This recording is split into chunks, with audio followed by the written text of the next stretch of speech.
आदाब, आंध्र तेलंगाना न्यूज में आपका इस्तकबाल है। मैं हूं आपके साथ सैयद अनवारुल्लाह गौरी। बढ़ते हैं खबरों की तफसील की जानिब, लेकिन उससे पहले एक नजर हेडलाइंस पर। सुर्खियों को पेश करने में ताउन किया है डॉक्टर ऑर्थो ऑयल के साथ साथ डॉक्टर ऑर्थो कैप्सूल्स साथ लेना ना भूलें। वजीर आला रेवंत रेड्डी आज महबूब नगर के दौरे पर होंगे। मुख्तलिफ तरक्याती कामों का रखेंगे संग बुनियाद।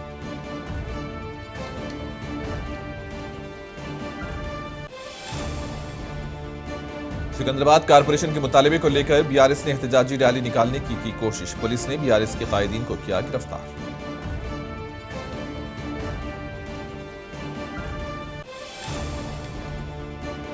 साबिक वजीर टी श्रीनिवास यादव ने रैली की इजाजत न देने की मजम्मत। हुकूमत को बनाया तनकीद का निशाना।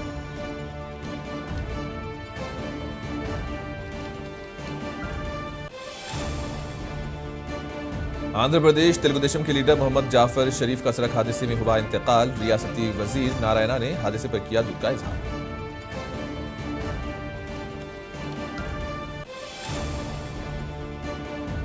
जिले प्रकाशों में घनी धुंध, सड़कों पर आमदोरफ्त, मुतासिर अवाम को मुश्किलात का सामना।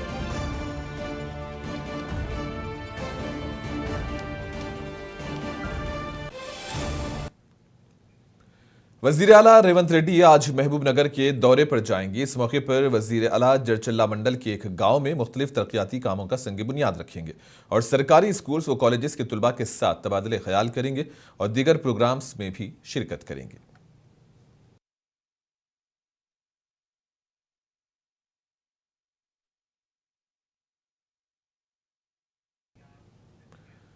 सिकंदराबाद के तारीखी वर्से के तहफ़्फ़ुज़ और सिकंदराबाद कारपोरेशन के मुतालबे को लेकर बीआरएस की जानिब से एक जद्दोजहद शुरू की गई है। साबिक वजीर टी श्रीनिवास यादव की क़ियादत में सिकंदराबाद रेलवे स्टेशन से एमजी रोड पर वाक़े महात्मा गांधी के मुजस्समे तक एक रैली निकालने की कोशिश की गई, लेकिन पुलिस ने रैली की इजाज़त न होने का बयान देते हुए रैली को रोक दिया। इस मौके पर पुलिस और बीआरएस कायदीन के दरमियान हालात कशीदा हो गए और पुलिस ने बाज़ कायदीन को गिरफ्तार भी किया।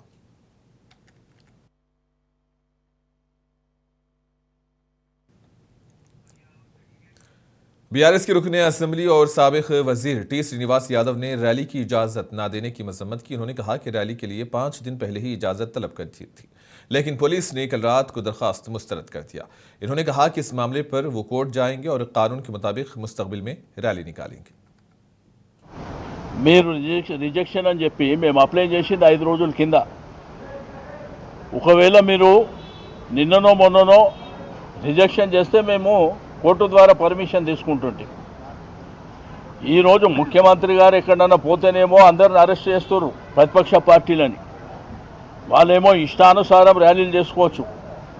సెక్రటరేట్ రిస్ట్రిక్టెడ్ ఏరియా, సెక్రటరేట్ ముంగట కూడా ముఖ్యమంత్రి గారు పాదయాత్రలు చేసుకోవచ్చు. కానీ ప్రజాస్వామ్యం లోపల మాకు హక్కు లేనట్టు మా అస్తిత్వం, మా సికింద్రాబాద్ ప్రజలు 220 సంవత్సరాల చరిత్ర ఉన్నటువంటి మా ప్రాంతాన్ని, మా ప్రాంతం పేరు లేకుండా మా అస్తిత్వం మీద దెబ్బ కొట్టినప్పుడు ప్రజాస్వామ్యబద్ధంగా మేము నిరసన చెప్పేటువంటి కార్యక్రమాన్ని ఈరోజు ఏర్పాటు చేసుకున్నాం. మీరు చూస్తే ఒక కర్ఫ్యూని తలపించే విధంగా కొన్ని వేలాది మంది పోలీసులు పెట్టి ఎక్కడదక్కడ అరెస్టుల పర్వం కొనసాగించడం అనేది దుర్మార్గమైనటువంటి చర్య. దీన్ని తీవ్రంగా ఖండించడమే కాకుండా మళ్ళీ ఫస్ట్ వీక్లో కోర్టుకు పోతాం, న్యాయపరంగా పర్మిషన్ తీసుకొని మళ్ళీ ర్యాలీ కంటిన్యూ చేస్తామని చెప్పి నేను ఈ సందర్భంగా తెలియదు। बीआरएस के लीडर मधुसूदन चारी ने बीआरएस के अरकान असेंबली को क्लीन चिट देने पर स्पीकर के फैसले की मजम्मत की। कहा कि वो बीआरएस टिकट पर मुंतखब हुए थे, लेकिन बाद में कांग्रेस में शामिल हो गए थे। स्पीकर की जानिब से लाया गया फैसला काबिल मजम्मत है। इन्होंने कहा कि यह फैसला जमहूरी उसूलों के खिलाफ है और अवामी मैंडेट को मजरूह करता है। इन्होंने मजीद कहा कि बीआरएस मुकर्रना पार्टी इस इक़दाम की सख्ती से मुखालिफत करती है और आईनी दफात के मुताबिक इंसाफ का मुतालबा करती रहेगी। So what's the reaction on that? I don't appreciate the decision of the speaker because everything is very clear. Everything what went with them during the course of their party change. They have gone to Delhi, they have gone to the CM ultimately joined Congress party, and they themselves claimed that we have joined Congress party for the development of the particular constituency. See, that itself is the evidence. Their statements are there, their activities during the course of several meetings of VRS party. They never attended the party meetings of VRS party. How do they claim that they are in VRS party, and how do the speaker says that they are?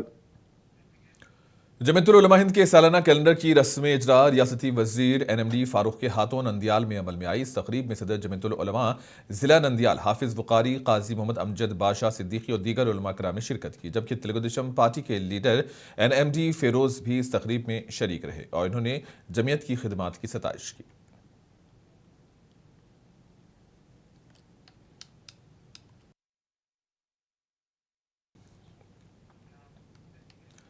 कल शब मेराज मनाई गई। शब मेराज के मौके पर मसाजिद और दीगर मुकामात पर जलसे शब मेराज का इनेकाद अमल में लाया गया। उलमाए किराम ने शब मेराज की फजीलत पर खिताब किया। शब मेराज की रात मुसलमान इबादत, दुआ और अल्लाह की कुर्बत के हुसूल में मशगूल रहे।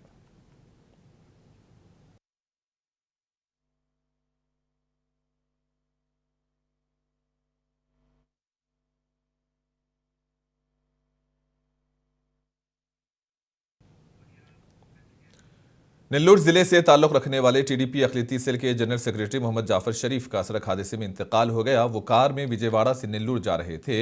थेमरापालम के करीब उनकी कार डिवाइडर से टकराई। हादसे में 3 कार में मौजूद अफराद भी जख्मी हुए। मोहम्मद जाफर शरीफ को इलाज के लिए ओंगोल के किम्स अस्पताल को मुंतकिल किया गया। इलाज के दौरान उनकी मौत हुई। इस वाक़े की इत्तला मिलते ही रियासती वजीर नारायणा अस्पताल पहुंचे और अरकान खानदान से मुलाकात की। इस हादसे पर गहरे दुख का इजहार किया।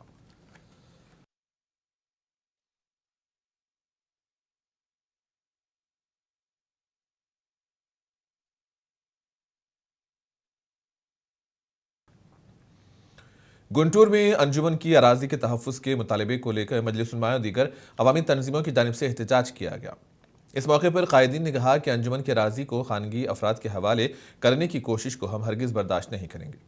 इसके खिलाफ मुस्तक़बिल में एहतजाज में शिद्दत पैदा की जाएगी और इस एहतजाज में मुस्लिम समैकिया वेदिका के सदर सैयद सलाउद्दीन और दीगर कायदीन के अलावा अवाम की कसीर तादाद ने शिरकत की।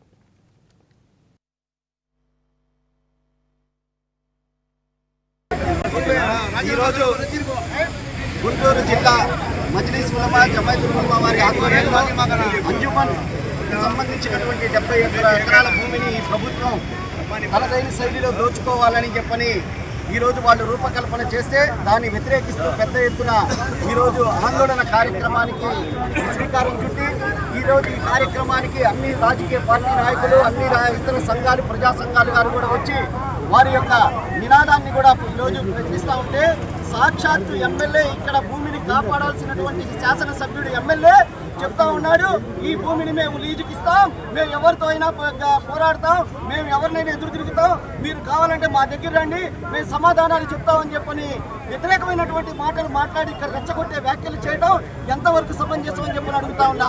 నిన్ను ఇక్కడ 1,60,000 మంది ముస్లింస్ ఓట్లేసి గెలిపిస్తే నువ్వు చేసే పని ఇదేనా? అంజుమన్ అధ్యక్షుడిగా నీకు బాధ్యత లేదా? వక్ఫ్ డైరెక్టర్గా నీకు బాధ్యత లేదా? శాసనసభ్యుడిగా నీకు బాధ్యత లేదా? ఈ భూమిని నేను కాపాడుతాను, ఇందులో అంగుళం భూమి కూడా పోదు, ఇది నా బాధ్యత అని ఎందుకు ఎమ్మెల్యే చెప్పలేకపోతా ఉన్నాడు? ఎందుకు ఎమ్మెల్యే యొక్క నోట్ల నుంచి ఆ మాట రావట్లేదు? దీని వెనుకున్నటువంటి కుట్ర ఏంది? నీకు ఎంత వాటా ఉంది? నీ ప్రభుత్వానికి ఎంత వాటా ఉంది? నీ వెనుకున్నటువంటి నాయకులకు ఎంత వాటా ఉందనే విషయాన్ని కూడా చాలా స్పష్టంగా ఇక్కడ ప్రజానికానికి తెలియాలి. నిస్సిగ్గుగా ఎమ్మెల్యే మాట్లాడుతూ ఉన్నాడు, నేను డెవలప్మెంట్కి ఇస్తా, కావాలంటే నాతో పడి ఎవరైనా పోరాడండి అని చెప్పని. ఇది ఎంత దుర్మార్గం! నీ వల్ల కాదు కదా, మీ యొక్క ప్రభుత్వం కూడా ఈక కూడా దాంట్లో నుంచి తీసుకెళ్లలేదు.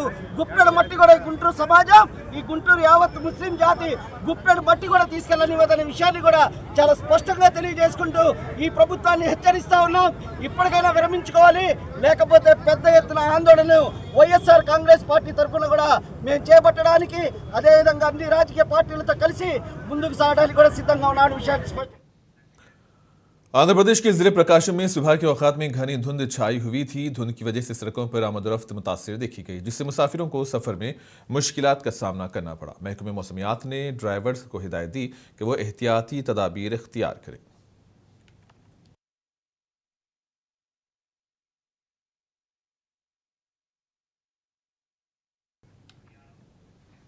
आंध्र प्रदेश के तिरुपति चंद्रगिरी असेंबली हलके के एक गांव में एक मैजिक ड्रेन की तामीर की गई है। इस प्रोजेक्ट को नायब वजीर आला पवन कल्याण की हिदायत पर अमल में लाया जा रहा है।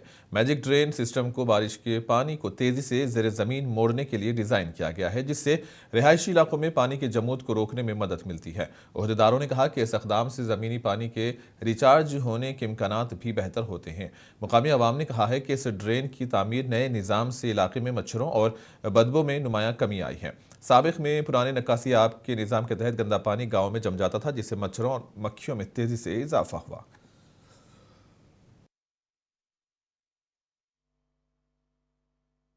ఈ డ్రైనేజ్ కాలువ అయితే ఎప్పుడు ఈ విధంగా చేయలేదు, ఫస్ట్ టైం ఇదే వేయడము.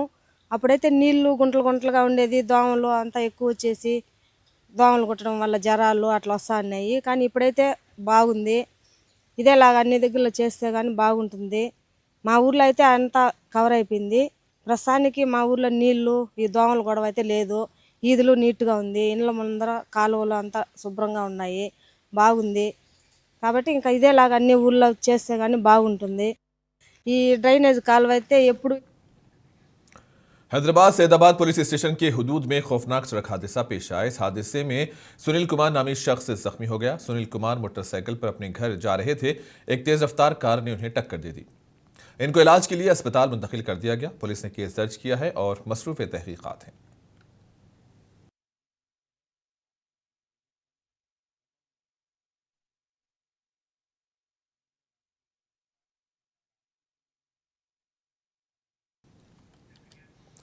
ईरान में पुरतशद्दुद एहतजाज के दौरान मुतअद्दिद हिंदुस्तानी तुलबा और शहरी ईरान से दहली पहुंच गए हैं। दिल्ली के इंदिरा गांधी इंटरनेशनल एयरपोर्ट पर वापस आए इस तुलबा ने शहरियों ने हुकूमत की मदद और सिफारती इक़दामात पर इजहार तशक्कुर किया। हमें आइडिया नहीं था, हमें इंटरनेट ही नहीं था। इंडियन एम्बेसी ने आप लोगों से कांटेक्ट किया था? इंडियन एम्बेसी से? हाँ, लेकिन हम खुद आए हैं फिलहाल। हमें कुछ आइडिया नहीं अभी। नहीं हाँ, सुनने में आ रहा था बट हमने देखा नहीं कुछ। मेरी वाइफ आ रही है करबला इराक से और ईरान से, और मेरे ससुर जी आ रहे हैं, मेरी भाभी आ रही हैं।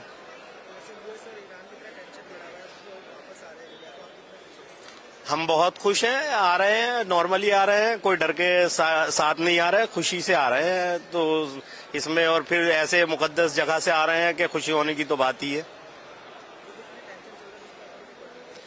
कोई टेंशन नहीं है, आतंकवादी हमला करते रहते हैं तो इसमें कोई टेंशन की इतनी बड़ी बात नहीं है। आतंकवादी तो पहले से हमला करते चले आए। हमें भारत सरकार से वहां पर मदद मिली है। भारत सरकार ने हमारे सारे जितने भी वो आए थे उनसे उनके सुरक्षा में पूरे वहां के एम्बेसी ने मदद की है, इंडियन एम्बेसी ने। दिल्ली के कर्तव्य पथ पर यौम जमहूरिया 2026 परेड की रिहर्सल जारी है। हिंदुस्तानी अफवाज रिहर्सल में हिस्सा ले रहे हैं। झांकियां मुल्क की सखाफत की शानदार झलकियां पेश कर रही हैं।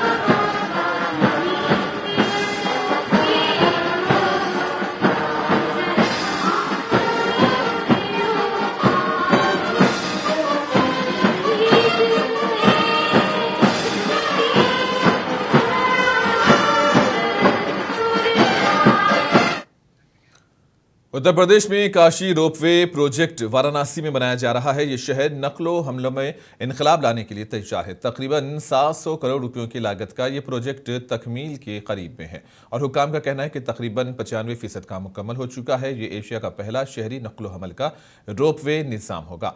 वाराणसी के लोगों ने इस मनसूबे का खैर मकदम किया है और इसे शहर की मसरूफ ट्रैफिक को दूर करने के लिए एक इंतहाई इक़दाम करार दिया है। रोपवे नकलो हमल का निज़ाम इस साल मार्च के आखिर में शुरू होने का इम्कान है। उसके लिए जो है बनारस में जिस तरीके से ट्रैफिक की समस्या है उसके लिए जो है रोपवे एक बहुत बड़ी सौगात होगी कम से कम बाहर से आने वाले पर्यटक जो है आसानी से उस स्तर तक पहुंच सकेंगे जहां के लिए जो है उनको काफ़ी कठिनाइयों से पहुंचना हो जाता है। ये रोपवे जो है एक बहुत बड़ी जो है बनारस के लिए उपलब्धि होगी।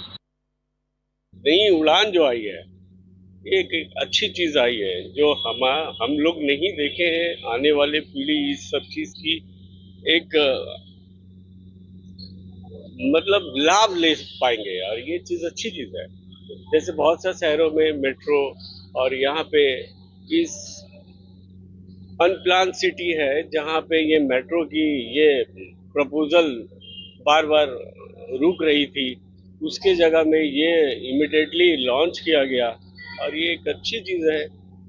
आस्ते आस्ते ये चीज़ और भी ज़्यादा एक्सपेंड करेगी। अंतिम चरण में है अभी जो हमारे गिरिजाघर और गोदोलिया जो स्टेशन है उसमें काम बहुत तेज़ी से जो चल रही है। अगर सब कुछ ठीक रहता है तो मार्च एंड तक ये पूरा रोपवे का जो है पूरा हो जाएगा। उसके बाद ट्रायल पीरियड चलेगी। पब्लिक ट्रांसपोर्ट के रूप में ये रोपवे पहली बार देश में इसका प्रयोग किया जा रहा है। और जैसे आपने देखा इसकी जो क्षमता है ये 96,000 लोग यानी लगभग 1 लाख लोगों को ये कम्यूट कर सकता है। सो ये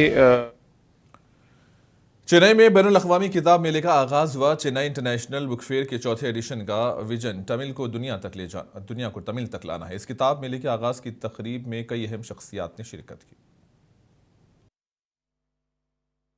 I think this will carry a lot of good exchange of good culture between states and even international also. I think being the 4th year, I think Chennai has done and Madras, Tamil Nadu government has done a wonderful program. Exchange of culture is a exchange of humanitarian values which will go for a long way for next. मरकजी budget 2026 से उत्तराखंड के सियाहती शहर रामनगर के hotel की सनत से वाबस्ता कारोबारियों को बड़ी उम्मीदें वाबस्ता हैं। यहाँ के होटल वालों का कहना है कि उनका शोबा मुश्किल वक्त से गुजर रहा है। उन्होंने बढ़ते हुए अखराजात के पेश नज़र टैक्स में रिलीफ फराहम करने का मरकजी हुकूमत से मुतालबा किया।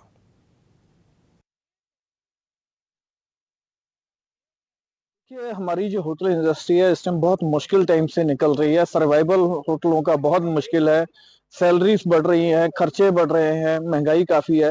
तो हम उम्मीद करते हैं सरकार से कुछ टैक्सेशन में हम लोगों को और कई कुछ अन्य सुविधाएं हमको टूरिज्म में अगर हमको ये दे तो हम बहुत उम्मीद है हमारी और बहुत उम्मीद की तरह हम केंद्र सरकार को देख रहे हैं कि इस बजट में हम लोगों के लिए कुछ अगर वो टैक्सेशन में कुछ कर दें, जीएसटी में कुछ कर दें या कुछ हमारे को कुछ ऐसा कंबाइंड सा एक पैकेज दे दें जिससे थोड़ा सा टूरिज्म बूस्ट कर जाए। जो हम लोग इन्वेस्टमेंट करते हैं आज एक अगर अच्छी कैटेगरी का होटल बनाते हैं तो लगभग 100 करोड़ रुपए का इन्वेस्टमेंट उसमें हो जाता है, जिसमें से करीब 60% हिस्सा बिल्डिंग में इन्वेस्ट होता है और बिल्डिंग पे करे हुए इन्वेस्टमेंट पे हमें जो है वो जीएसटी का इनपुट नहीं मिलता है।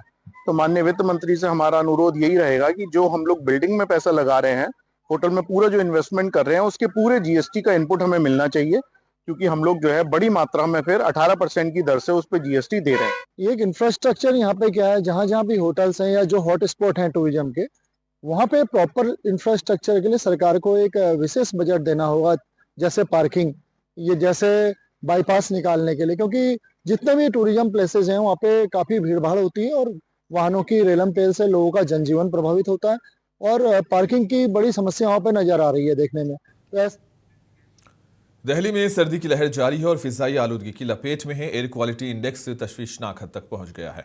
घनी धुंध और स्मोक की वजह से हद निगाह कम हो चुकी है, जिससे सड़कों पर ट्रैफिक की रफ्तार सुस्त हो गई है, जिसकी वजह से आवाम को मुश्किलात का सामना करना पड़ रहा है।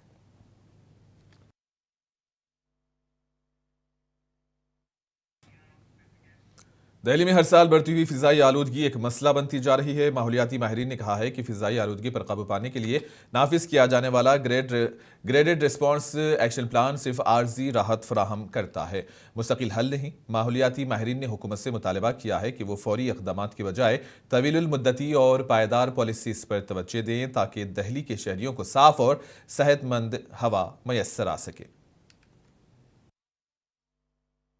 Whenever GRAP is implemented, there are some activities which are stopped, which doesn't let the air quality deteriorate further.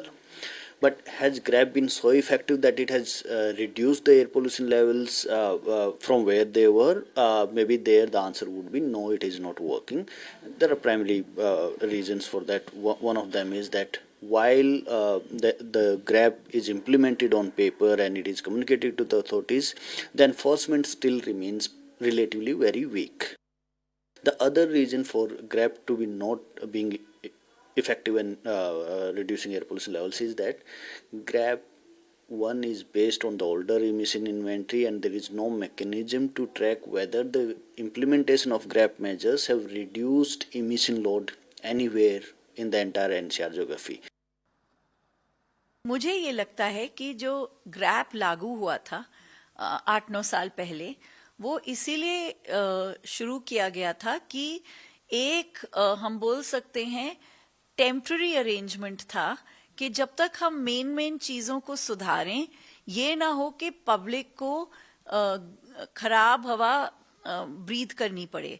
तो हम ग्रैप से स्टॉप गैप अरेंजमेंट चलाते हैं जब तक हम मेन सॉल्यूशंस ना ढूंढें। और अब क्या हो गया है कि मेन सॉल्यूशंस का कोई नाम और निशान नहीं है, और ग्रैप ही एक टूल किट है सरकार का। सच्चाई ये है कि हवा दिल्ली में 12 महीने में बहुत कम दिनों के लिए अच्छी होती है, ग्रीन लेवल।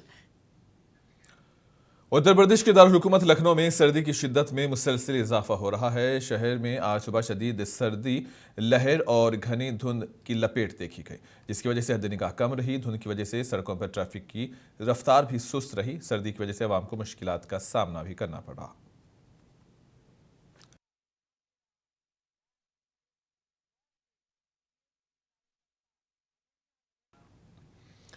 हिमाचल प्रदेश में मौसम में तब्दीली का इम्कान है। महकमे मौसमियात के ओहदेदार ने कहा कि कई हिस्सों में आसमान अबर आलूद रहने का इम्कान है। रियासत में 16 जनवरी से 21 जनवरी तक बारिश और बर्फबारी का इम्कान है। वेस्टर्न डिस्टर्बेंस हिमाचल प्रदेश के मुख्तलिफ हिस्सों को मुतासिर कर सकती है, जबकि मैदानी इलाकों में ज्यादातर मौसम खुश्क रहने का इम्कान है।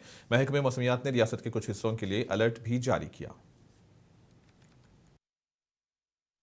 मौसम की बात करें तो आज प्रदेश में एक फीवर WD प्रवेश कर चुका है, और इसके इफेक्ट से ऑलरेडी डिस्ट्रिक्ट चंबा की जो पांगी बेल्ट है वहाँ पे क्लाउडिंग शुरू हो चुकी है। और संभावना है कि 16 तारीख से लेकर 19 तारीख तक विशेषता जो डिस्ट्रिक्ट चंबा है और लाहौल स्पीति, यहाँ पे कुछ एक क्षेत्रों में और हाई चीज में हल्के से मध्यम बर्फबारी हो सकती है। साथ में बारिश भी होने की संभावना है। किन्नौर, कांगड़ा और कुल्लू है मंडी, यहाँ पे 1-2 स्थानों में हाई चीज में हल्की बर्फबारी, साथ में 1-2 स्थानों में बारिश भी हो सकती है। बाकी जो मैदानी डिस्ट्रिक्ट है इसी दौरान इसमें बात करें ऊना, बिलासपुर, हमीरपुर, सोलन, शिमला, सिरमौर, यहाँ पे क्लाउडिंग जरूर हो सकती है, परंतु बारिश की संभावनाएं काफी कम है। आज मॉर्निंग में भी जो हमारे क्षेत्र है बिलासपुर में बढ़ती है, ऊना है, हमीरपुर, मंडी, यहाँ पे शीतलहर रिपोर्ट की गई, जहाँ पे जो तापमान थे वो 2 डिग्री के आसपास रिकॉर्ड किए गए थे। अभी श्रीनगर महकमे मौसमियात के डायरेक्टर मुख्तार अहमद ने कहा कि शुमाली कश्मीर के बालाई इलाकों में हल्की बर्फबारी का इम्कान है। श्रीनगर में दर्जे हरारत इंतहाई सर्द रिकॉर्ड किया गया। आवाम को एहतियाती इक़दामात इख्तियार करने पर भी जोर दिया गया है। जी बहुत बहुत शुक्रिया। अभी जैसे एक्सपेक्टेड था एक फीवर WD ऑलरेडी अप्रोच किया है, तो मौसम आज मॉर्निंग से ही क्लाउडी था और लाइट स्नोफॉल खासकर कुछ एक पहाड़ी इलाकों के अंदर, स्पेशली नॉर्थ या सेंट्रल कश्मीर के पहाड़ी इलाकों में करंटली चल रहा है।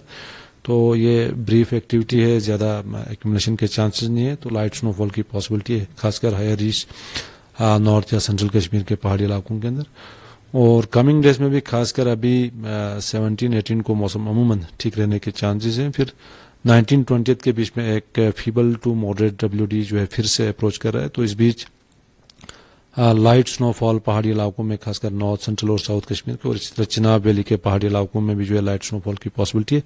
कुछ एक मैदानी इलाकों के अंदर भी जो है हल्की बूंदाबांदी की पॉसिबिलिटी है, खासकर वैली के अंदर भी और चिनाब वैली के अंदर भी। फिर 22 इवनिंग से जो है एक फ्रेश वेस्टर्न डिस्टर्बेंस अप्रोच कर रहा है, जो एक्टिव है अभी के हिसाब से जो कंडीशंस बने हुए हैं। तो इस WD के कारण वाइड स्प्रेड बारिशें, बर्फबारी हो सकती है। तो जिसमें पीर पंचाल रेंज के कुछ एक डिस्ट्रिक्ट्स हैं, या इसी तरह चिनाब वैली के कुछ एक डिस्ट्रिक्ट्स हैं, साउथ कश्मीर के अंदर कुछ एक डिस्ट्रिक्ट्स हैं जिसमें हैवी रेन स्नोफॉल की पॉसिबिलिटी है। और उसके साथ साथ कुछ एक जो पहाड़ी इलाके हैं यहाँ पे लैंडस्लाइड्स की भी पॉसिबिलिटी है। और उसके साथ साथ और आखिर में हेडलाइंस पर एक और नजर। पेश करने में ताउन किया है। डॉक्टर ऑर्थो ऑयल के साथ साथ डॉक्टर ऑर्थो कैप्सूल्स साथ लेना ना भूलें। वज़ीर आला रेवंत रेड्डी आज महबूब नगर के दौरे पर होंगे। मुख्तलिफ तरक्याती कामों का रखेंगे संगे बुनियाद।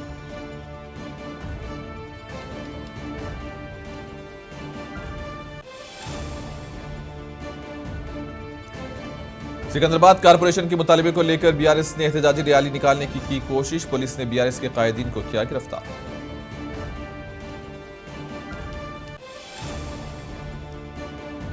साबिक वजीर टी श्रीनिवास यादव ने रैली की इजाजत ना देने पर की मजम्मत। हुकूमत को बनाया तनकीद का निशाना।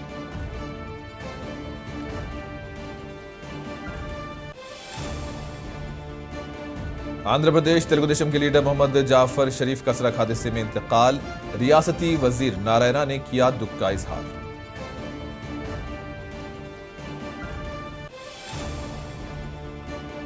जिला प्रकाशम में घनी धुंध, सड़कों पर आमदोरफ्त मुतासिर, आवाम को मुश्किलात का सामना।